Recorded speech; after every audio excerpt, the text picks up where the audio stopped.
From the New Arts and Media Studios in Milwaukee, I'm Charles Purcell. This is The Log.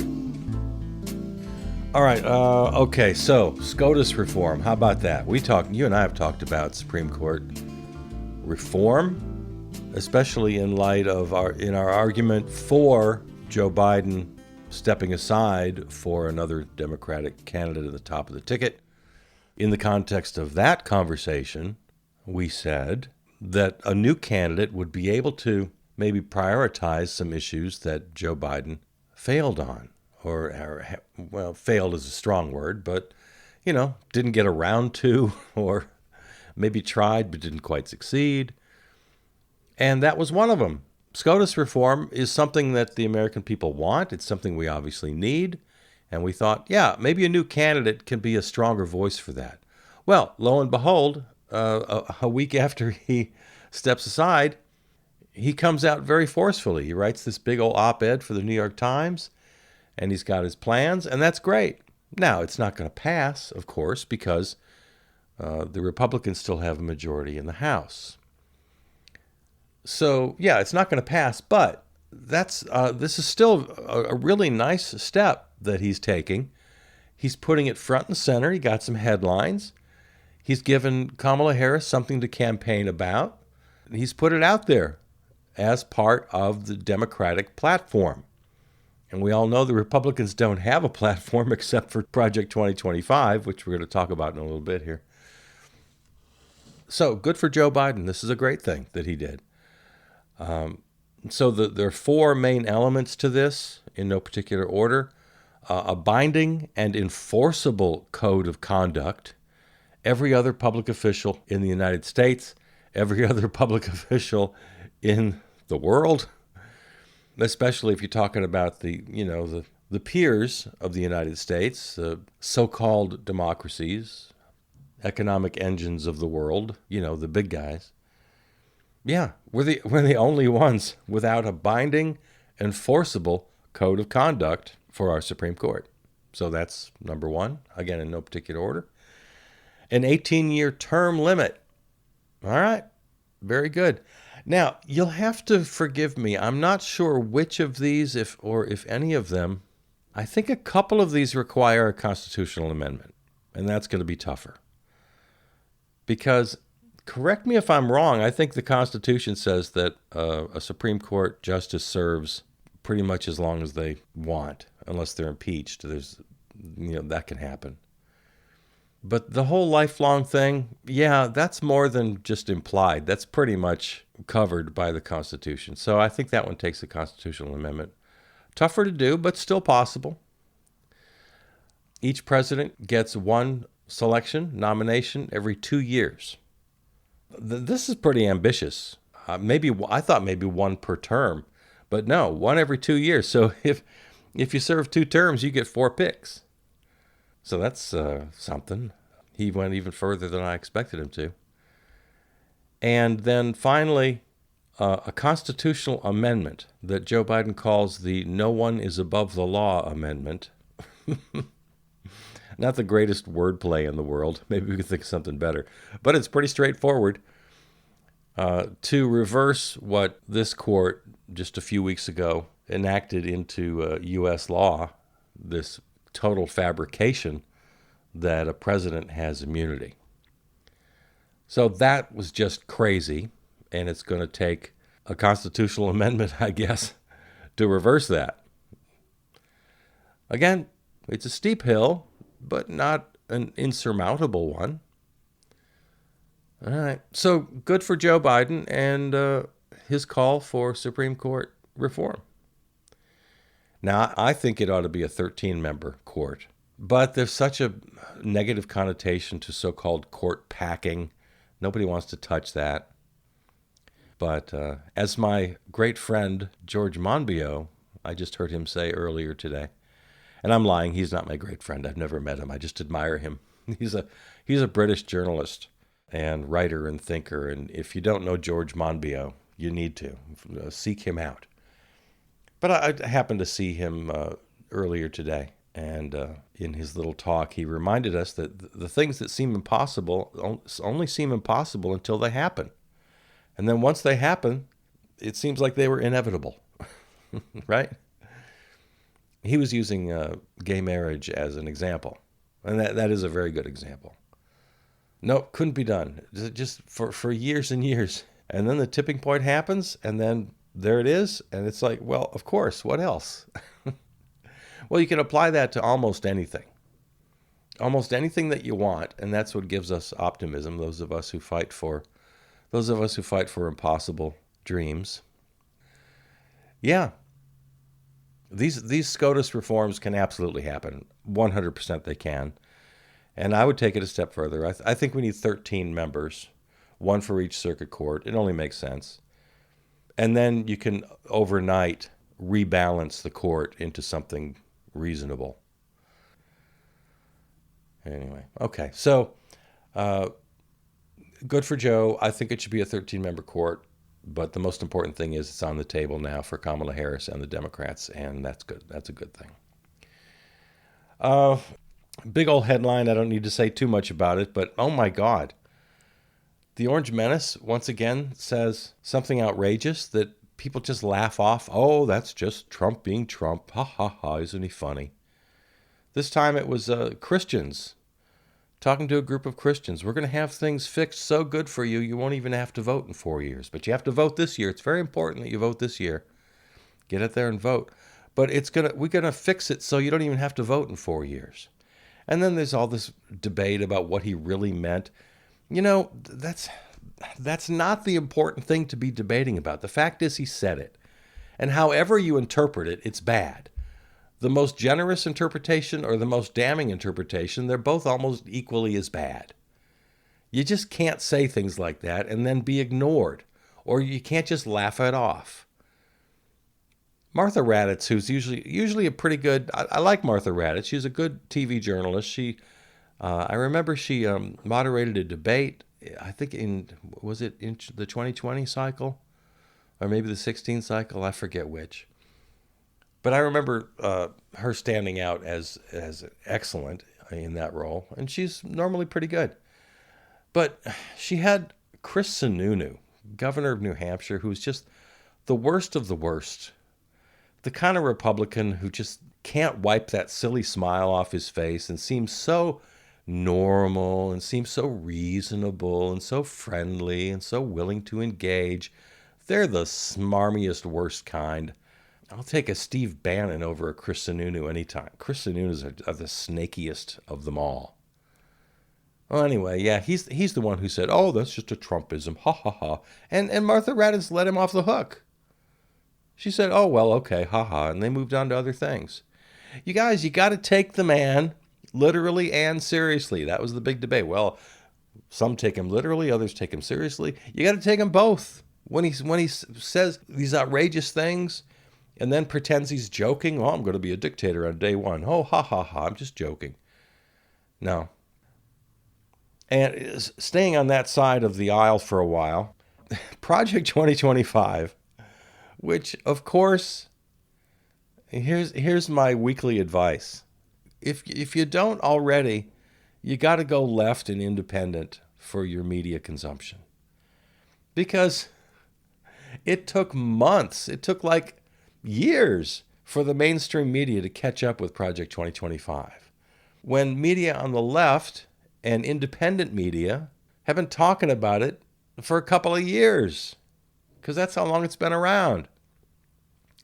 Well, okay, so the mainstream media finally catches up, literally just like, 3 weeks ago, maybe a month ago.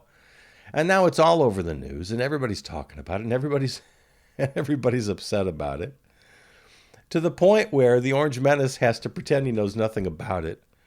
He said, well, I haven't read it. Well, of course he hasn't read it. He's never read anything in his life, except maybe from Mein Kampf.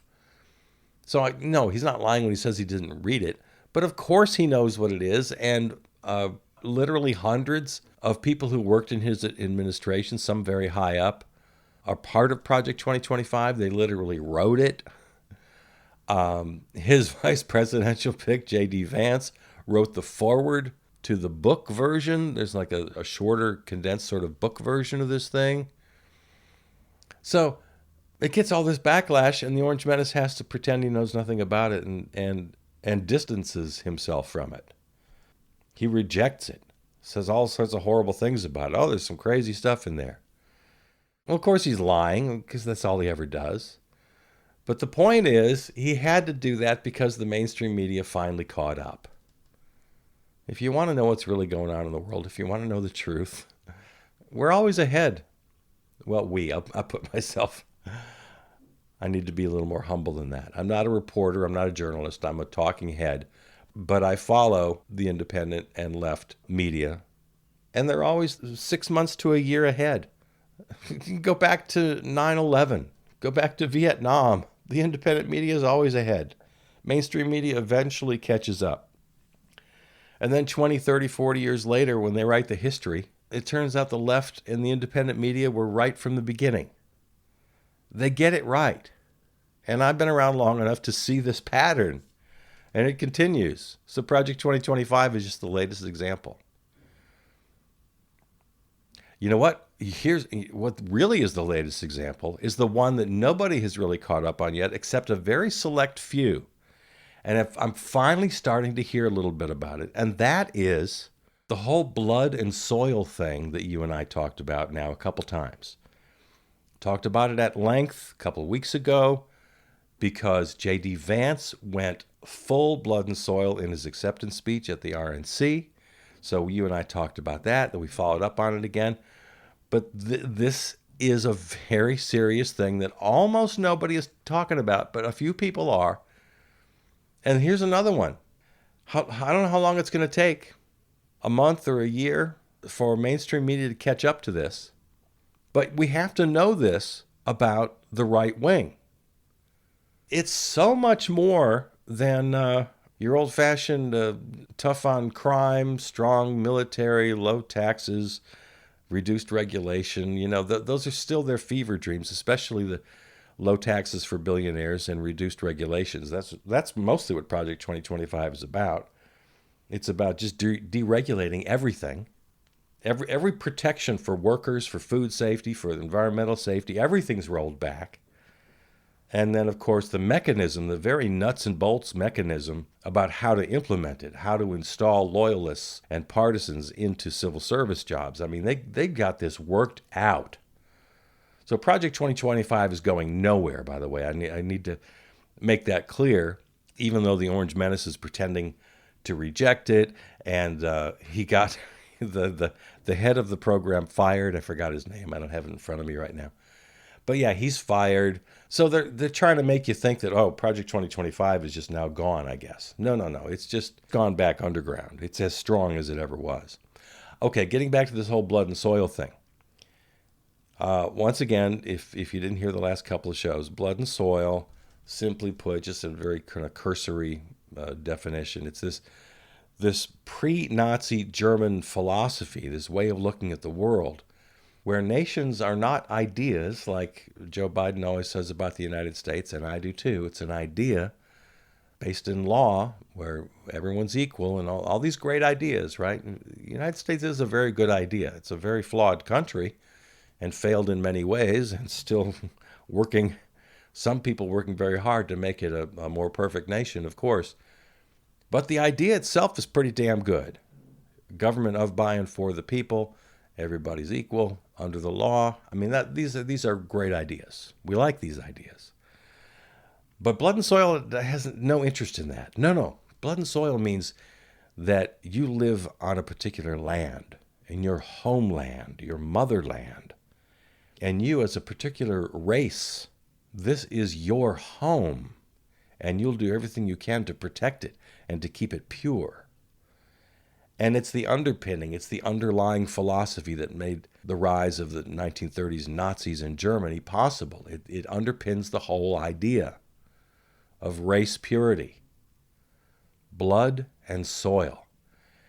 And of course, as we talked about, J.D. Vance was just obvious, blatant about his love for this idea. Talking about the cemetery, the graveyard, the graves where he and his children will be buried. And how people fight to the death for their land. They don't fight for an idea. They fight to the death for the land. So this is just a very sick philosophy, and it's what he's all about. And everybody went all nuts about J.D. Vance talking about, childless cat ladies. And they think, well, he's just weird. And people laugh. And he apologizes to the cats. And that's another news cycle. But no one, even his fiercest critics, aren't putting it in the proper context. This is all part of his blood and soil thing. You got to have children. You have to be a certain type of person, namely white, Christian, and straight. You have to have a family. You have to have lots of kids. It's all about protecting the motherland. He might as well be talking with a German accent. It's all this blood and soil crap. It's this pre-Nazi crap. And nobody's really picking up on it. And the whole children and family thing is right square in the middle of that. Now, a couple of people, a couple of media sites have picked up on it. WBUR out of Boston, their program On Point, which is distributed by NPR. I caught the tail end of this today, so I'm not going to spend too much time, but I'm going to give you a little homework assignment. J.D. Vance is linked, I'm reading now, I guess this is the WBUR blurb. J.D. Vance is linked to a disparate band of conservative intellectuals and activists known as the New Right. Inside this school of thought and how it's influenced the Republican nominee for vice president. You want to find On Point. Just bring it up on your podcast app. It's out there as a podcast. And listen to July 31st, the July 31st episode. The guests, again, a little homework assignment. Look up Ian Ward, reporter with Politico and Politico magazine. He was a guest on this particular episode. He reports on the conservative movement and the American right. And again, I can't get into this today. I just heard the tail end. I got to go back and listen to the whole program. I'm not equipped to talk about this, but what I heard was freaking scary about how the right wing in this country, and we're talking about, the guys who really understand each other and they get on the dark web and they have their meetings and they know what they're doing. And it's not just these little weirdos in their mother's basement that we always hear about. No, these are big dudes. These are big, important people. Which brings me to Gil Duran. There's another name you want to know. He's a freelance journalist. He writes about tech politics. And this very weird, here's the headline of Gil Duran's article of July 22nd. Where J.D. Vance gets his weird, terrifying, techno-authoritarian ideas. There's this sort of philosopher/guru named Curtis Yarvin. I'm giving you, I hope you're taking notes. Get out your phone, get out your notes app. You need to be taking notes here. Journalists Ian Ward and Gil Duran, and this Curtis Yarvin guy they talk about, who's a big influence on a lot of the, oligarchs of Silicon Valley. The king of which is Peter Thiel, who, of course, is Batman to J.D. Vance's Robin. He gave him his gig. He brought him up. He took him under his wing. Ian Ward's article is The 7 Thinkers and Groups That Have Shaped J.D. Vance's Unusual Worldview. And I got to tell you, from what I've seen so far and heard so far, again, I've just dipped my toes into this, it's seriously weird and dangerous. These guys have no time at all for democracy. They believe democracy is passé. It's anachronistic. They basically want to set up these little tech feudal fiefdoms, and they put it all down in black and white. It's not like this is an underground thing. They have meetings, they write op-eds, they write, policy papers. They got all these ideas that they're working on really hard. If you think Donald Trump is bad, wait till these guys get a hold of power. And they've got quite a lot of power right now, because again, we're talking about billionaire oligarchs. We're not talking about kids sitting in their mom's basement. No. These are the real deal. These are guys with power, which is another reason you want to go back and read George Monbiot. I'm giving you just assignments today. I'm giving you ideas. I'm giving you references. I'm giving you homework. That's mostly what today is about. You can count Elon Musk now among these people. He just tweeted that really weird thing about Kamala Harris, calling her an extinctionist, claiming that she wants humans to go extinct. Yeah, all this stuff you're hearing, again, the mainstream news picks up just on the surface of it. Oh, the Republicans are claiming the Democrats don't value families, and the Democrats are calling the Republicans weird for, the cat lady quote. And it's all so damn surface. This is very deep, and it's very serious. And a few outlets are picking up on it. The beloved Democracy Now! With Amy Goodman did a piece on it. And again, what was that? Oh, On Point, WBUR. So, yeah, giving you a little homework for next week. Check out this stuff. It's bad. And then on top of that, I heard another report this week talking about the Orange Menace and his Truth Social. You remember a few months ago when he went public with it? It trades on the stock market now under the letters DJT. And it opened at this ridiculous price. It's like worth billions. I mean, it's crazy. It's literally worth nothing. But on paper, because a lot of people just want to be part of the club, or they want to have influence with him, or be able to be part of that gang, be part of the weirdo gang, very happy to invest. So on paper, it's worth billions. And I saw a story this week that sort of detailed the major grift now that he's got going. And if, God forbid, he's reelected, he's got an entire media apparatus now with this dopey little Truth Social that can be turned into this giant slush fund. People can invest in it. They can buy advertising. They can use it. They can, all these partnerships that can happen. So in addition to the scary Nazi alt-right, new right kind of crap, we got the old-fashioned grifting that's going to be at a level, as he says, no one's ever seen before. Yay. You guys, fellow lefties, fellow anarchists and socialists, be happy with the Kamala Harris turn of events here. Just be happy for once in your life. There's so much to complain about the Democrats and the country at large and the status quo. But the criticism is from the left. You can't get in league with the alt-right, the new right, the weirdos, the neo-Nazis. You can't criticize from the right. Sure, we can criticize the Democrats. Yes, we can criticize the status quo. Absolutely. But do it from the left. We're on the left, so criticize from the left. And for the time being, join the coalition. Make sure the right wing, make sure these crazies don't get a chance to govern. And we live to fight another day. There's no shame in it, fellow lefties. And, well, just to close out here, speaking of the current state of affairs here, you got to feel pretty good. Kamala Harris is up by 6 points in Michigan. 6 points in Michigan. That's pretty damn good. The last I saw, maybe a point behind in Pennsylvania within the margin of error. Dead heat in Wisconsin.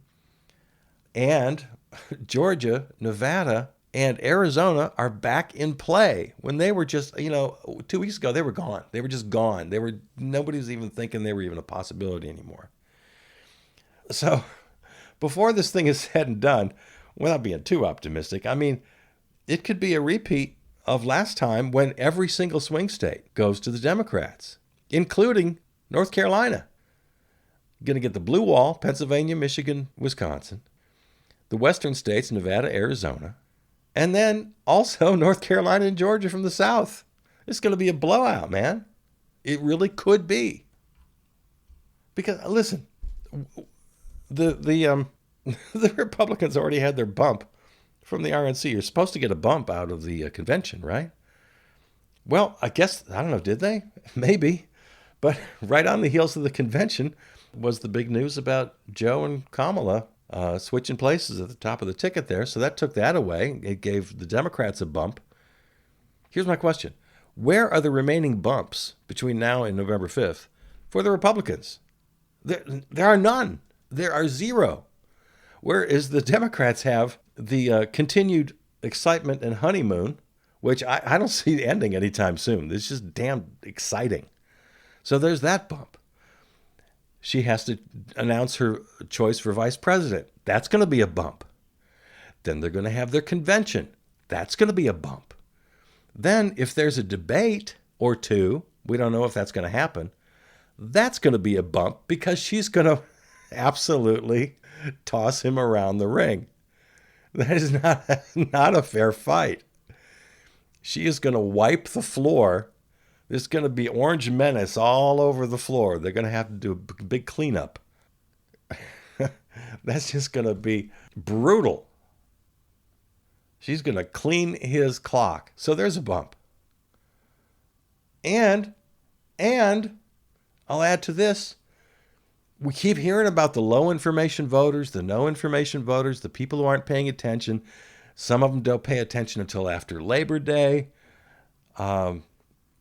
Every time people learn more about Kamala Harris, they like her more. Those are just numbers. I'm just repeating the numbers. That's not an opinion. And the more they know or are reminded, well, the more they're reminded about the Orange Menace and the more they learn about J.D. Vance, the less they like those guys. So the Democrats have all the bumps coming up, and they've got the more you know factor. I don't see this getting closer. I see this just moving. Should I make my prediction now? I'll make my prediction now, and then we'll come back. So make a note. Episode what episode is this? It's episode 467, August 1st, 2024. Charles Purcell is predicting the electoral count will be 320 to 218. Every swing state goes for Democrats. I'll take it one further. They keep the Senate. They take the House. All right. How's that for being optimistic? And then on November 6th, I go right back to being the loyal opposition. I oppose from the left. I push from the left. But I'll be very happy to have the Orange Menace and J.D. Vance and the current crop of alt-right weirdos on the sideline, at least for the time being. All right, there it is. Go to charlespurcell.com. That's my website, and every episode of every podcast is there, plus more. Or go to your favorite platform, of course. Thanks to River West Radio, riverwestradio.com, our flagship terrestrial station. Contact me, charlespurcell@gmail.com.